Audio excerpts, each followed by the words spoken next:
He was born with the weight of the crown on his shoulders, but he didn't know it. Son of Jonathan, grandson of King Saul, MEPHIBOSHETH came into the world at a time when the palace of Israel still shone with the power of the throne. He was a royal baby, surrounded by soldiers, servants, and promises. He grew up amid luxury and expectation. His name, strong and laden with symbolism, seemed to herald something great.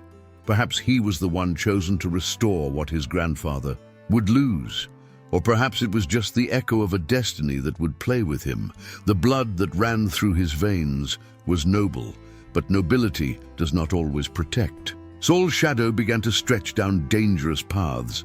While Mephibosheth was still crawling through the palace corridors, the political scene was heating up outside. David, the young warrior who charmed crowds and frightened the king, was rising. Too fast. The throne was beginning to shake, and inside the halls, where the eyes of the nurses were still enchanted by the little prince's smile, no one imagined how close chaos was.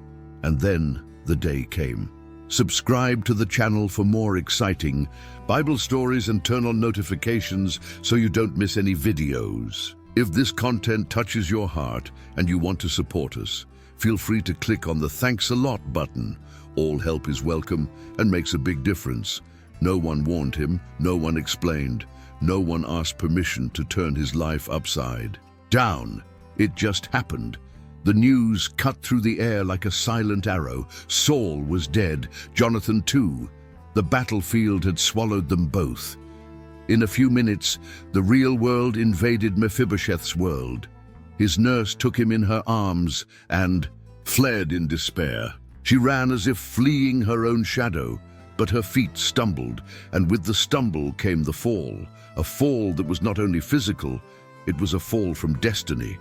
And so it was, amid trembling arms, dust, and muffled cries, that the boy who was born to sit on the throne found himself unable even to stand. The road was dirt, dry dust rising in the air like a lament. The nurse ran with Mephibosheth in her arms, her heart pounding, her eyes wide, her mind in pieces. Everything had gone up in smoke in an instant. The sound of Saul and Jonathan's fall still echoed in the mouths of the messengers.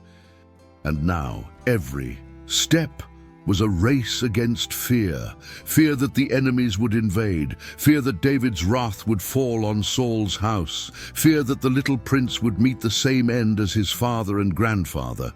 But in that rush, at that moment, when desperation speaks louder than caution, the inevitable happened. The nurse stumbled, perhaps on a rock, perhaps on a hole in the path. She fell, and Mephibosheth fell with her. The ground is unforgiving. The dry sound of his body hitting the ground was like a seal on his new destiny. His legs, still fragile, broke in a way that could never be repaired. From then on, he would never walk again. Imagine that, a 5-year-old boy who barely understood his father's death, suddenly homeless, without a throne, without a future, and now without the ability to walk. A double blow, a wound to his soul and his body, but there was no time for mourning. She picked him up from the ground, cleaned him up as best she could, and moved on. She couldn't stop. She couldn't cry. Danger was close behind. The escape continued, but now with a heavier burden, the weight of a body without strength, the weight of guilt, the weight of a future shattered before it even began. And so, between escapes and wounds, they arrived at a place where silence reigned. A place with no name, no importance, no hope. A place as forgotten as the boy who now lived hidden there. The name of the place was Lodebar. The sound alone carried a dryness. It was like a word no one wanted to say. Lodebar meant no pasture, no word, nothing. And that's where they took Mephibosheth, the boy who had lost everything before he even understood what it was to have anything. He grew up in that dry land like a plant sprouting from cracks in the ground. No one called him prince. No one remembered that he was the grandson of a king. He was just one of many forgotten people. He lived in the house of Mashir, a good man, but far from the palaces. There, no one talked about the past. Perhaps out of fear, perhaps out of pain, perhaps because it didn't matter anyway. His legs didn't keep up with the rest of his body. While the others ran through the empty fields, he watched from the window. Sometimes he tried to drag himself over to see the sunset outside. It was all he could reach. The hard ground of Lodebar matched the days he lived, heavy, dry, repetitive. Time passed as it does for those who are in no hurry, slowly, without change. Mephibosheth grew into a man, but he never stopped being that fallen boy. He learned to endure the physical pain. What hurt most was the silence, the oblivion, the feeling that the world had gone on without him. In some corner of his memory, he may have still remembered his father's voice, the palace corridors, the smell of royal food. But they were distant memories, almost like dreams that one forgets upon waking. And in the midst of that place where nothing flourished, he grew accustomed to expecting nothing more, until one day the impossible happened. Loud knocks on the door, dust rising on the horizon, knights arriving, soldiers with a message that no one expected to hear. The king sent for Mephibosheth. Back when Mephibosheth was just a baby, before everything fell apart, there was a rare friendship, the kind you hardly ever see even in books.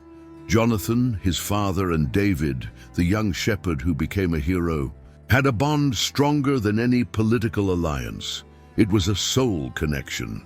Jonathan knew that despite being the prince, he would not be the one to take the throne of Israel. He also knew that David was God's chosen one, but instead of envying him, he chose to love him like a brother. In one of the most moving encounters in the Bible, Jonathan took off his robe, his sword, his belt, everything that represented power, and gave it to David. It was like saying, "I trust you more than I trust myself." They made a covenant. And in that covenant, Jonathan asked one thing, that David never stop showing kindness to his family, even when the throne was his. David swore, with tears in his eyes and truth in his heart. Years passed since that agreement. Wars came. Saul went mad. Jonathan died. And David became king. He won battles, united tribes, ascended the throne with God's blessing and the weight of history. But there are promises that time cannot erase. One day, between one decision and another in the palace, David remembered. Like lightning flashing through his memory, Jonathan's voice came back to him. "Show kindness to my family." That was when he asked aloud, "Is there anyone left of Saul's family to whom I can show loyalty for Jonathan's sake?" Someone mentioned an old servant named Ziba, and Ziba, with cautious eyes, said, "Yes, there is, a son of Jonathan. He is lame in both feet. He lives in Lodebar." David did not hesitate. He sent for him. No letter, no warning. The king wanted to see the one whom the world had forgotten, but whom he, because of a promise, would never leave behind.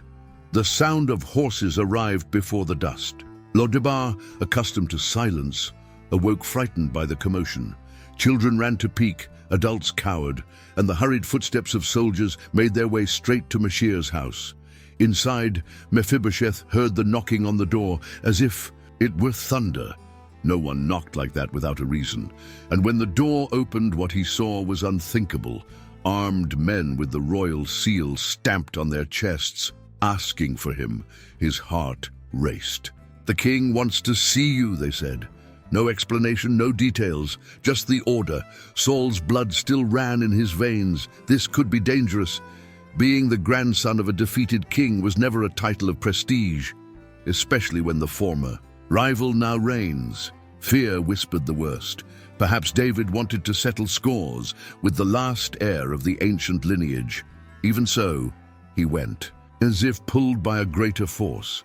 He climbed into the cart, looked back, and saw Lodebar disappearing on the horizon. The place where he had hidden for years now seemed small in the face of the unknown. The road seemed long, each jolt of the carriage, shaking not only his body but his mind. Would that meeting be the end? When he finally arrived at the palace, the walls seemed gigantic. The light was different. Everything there screamed power, glory, royalty, everything that had once been his. Mephibosheth was brought before David. And when he saw the king, he fell face down on the ground, not as Saul's grandson, nor as Jonathan's son, but as someone who no longer knew where he belonged. "I am your servant," he said with a trembling voice.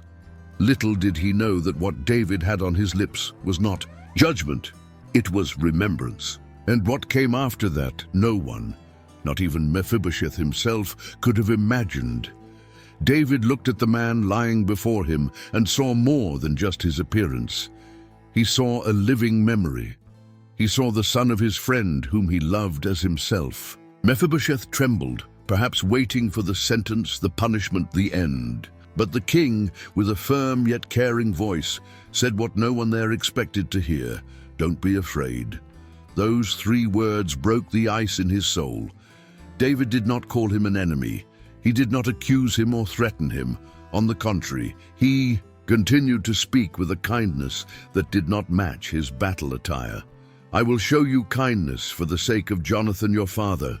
I will restore to you all the land that belonged to Saul your grandfather, and you will always eat at my table."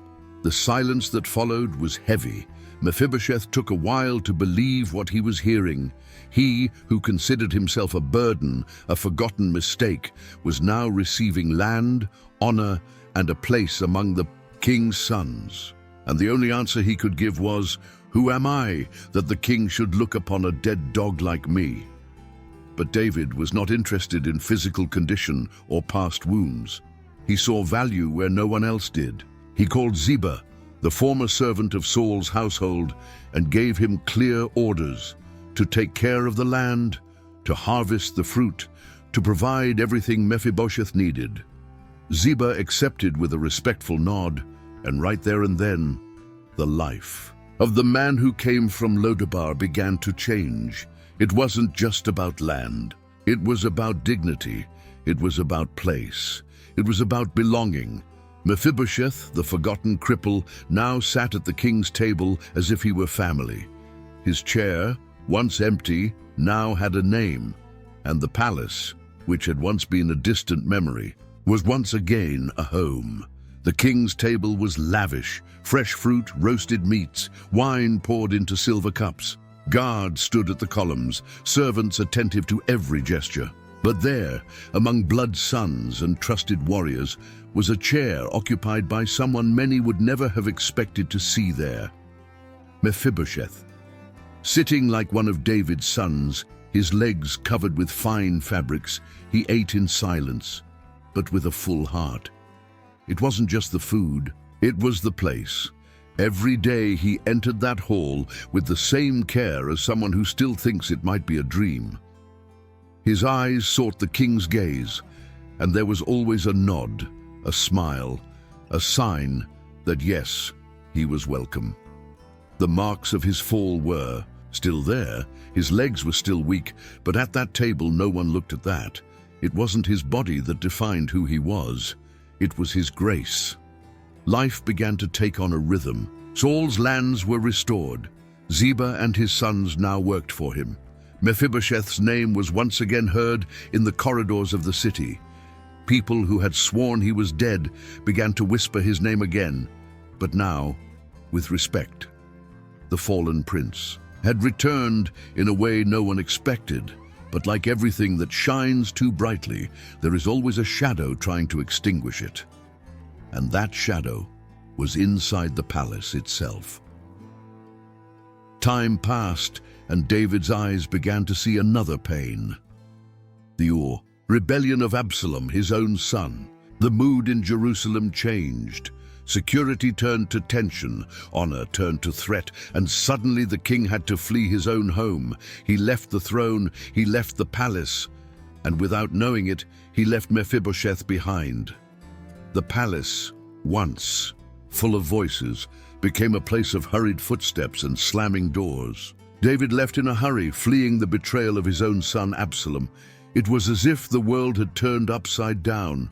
Loyal people scattered, enemies approached like long shadows at dusk, and Mephibosheth stayed, not by choice. When he heard of the king's escape, he tried to go after him. He wanted to show that he was still loyal, that the pact with Jonathan was not buried. But his legs, fragile as broken branches, would not obey him.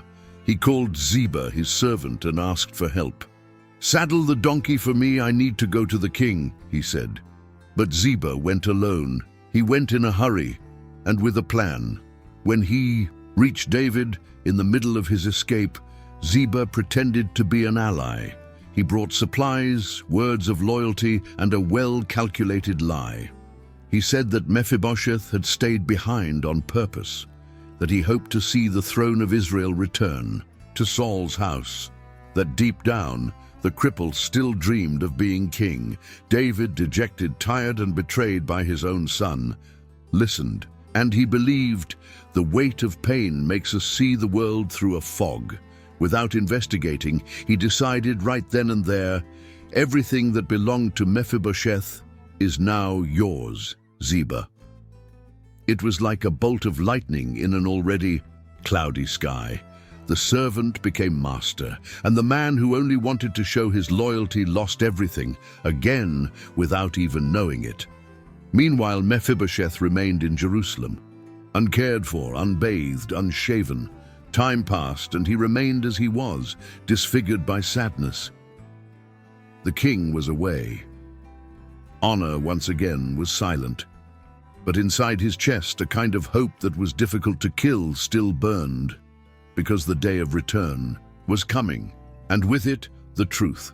The day David returned to Jerusalem was like the sun breaking through a long dawn. The people gathered in the streets, the gates opened, and cries of "Long live the King" echoed from the rooftops. But among so many faces, there was one that stood out, not for its beauty or presence, but for its condition. Mephibosheth appeared in the middle of the crowd, with a pale face, disheveled hair, an unkempt beard, and dirty clothes. Since the day David left, he had not taken care of himself, not out of neglect, but out of mourning. When the king saw him, he did not hide his astonishment. There was something genuine in that weary gaze. David wanted to know, "Why didn't you go with me?" And there, in the midst of the people, without fear of appearing weak, Mephibosheth told his story. He said he had asked Ziba for help, but he had been deceived. He said he wanted to go, but he had been left behind. He said his loyalty had never changed, that even with his legs immobile, his heart had run with the king. Every word that came out of his mouth seemed to cleanse the air around him. There was no drama, only pain and truth. David listened to everything. His gaze wavered for a moment. Perhaps he felt guilty. Perhaps he remembered the day he made a decision on impulse. But he did not completely back down. He said, "Then you and Ziba shall divide the land." A somewhat cold, somewhat fair, somewhat political response, but Mephibosheth didn't hesitate. With a half smile on his lips and tears in his eyes, he replied, "He can have it all. The important thing is that you have returned in peace." It was as if he was saying, "I never wanted wealth, I just wanted to belong." And in that moment, the cripple from Lodebar showed that true royalty does not live in possessions. It lives in attitude. The people continued celebrating, but as for Mephibosheth, what came next was silence. After that day, Mephibosheth's voice was swallowed up by time. No new chapters, no final scene. The Bible is silent about what happened to him, but silence sometimes speaks louder than words. He no longer appears in wars, nor in councils, nor in the halls of the palace. It is as if his mission had already been accomplished, not with swords or crowns, but with attitude, with truth. Imagine him walking, or rather being carried, back home, not with his head bowed, but with a light heart. He had been heard. He had spoken the truth, and once again he had chosen honor over pride. The lands, he let them go. His name, he had already regained that before the king. The people who spent their lives looking at his weak legs may never have noticed the strength inside him, because Mephibosheth lived his entire life with visible limitations.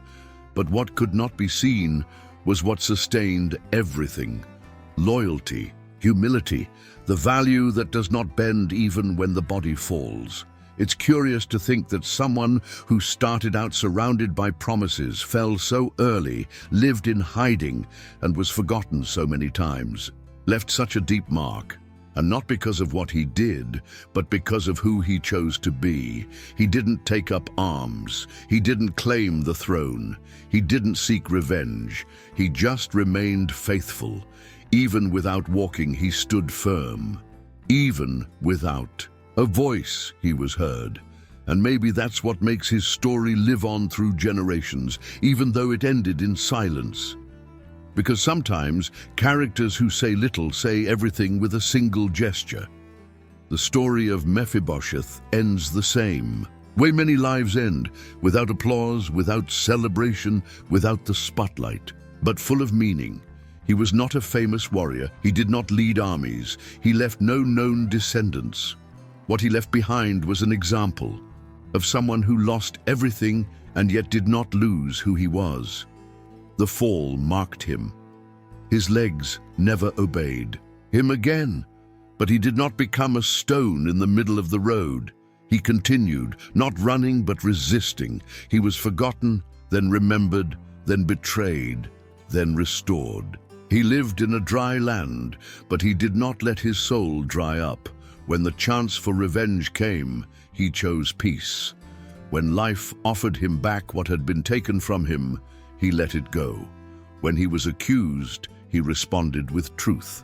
And when he had the opportunity to exalt himself, he chose humility. The most curious thing is that everything he received back, honor, land, a place at the table, was not because he demanded it. It was because someone remembered him. David remembered the promise he made to Jonathan. Grace came to him, even though he couldn't pursue it. That's what makes Mephibosheth's story so different. He is the symbol of one who is rescued not by merit, but by covenant, by love that comes from another. And we who stumble over our own desires, who live wanting to prove our worth, to be seen, to be recognized, sometimes forget that the greatest value lies in who we choose to be when no one is looking. Mephibosheth reminds us that even when we are hurt, we can still live with dignity, that even when we fall, we can still be lifted up, that even when we are forgotten, we can still be remembered. Because in the end, it doesn't matter if we walk fast or if we need to be carried. What matters is never ceasing to be faithful, even when everything around us seems to say that it's over. If you like the story of Mephibosheth and want to continue following other stories of faith and overcoming adversity, be sure to like this video and share it with your loved ones.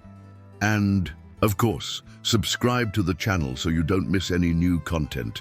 Together, we will explore more powerful lessons from the Bible.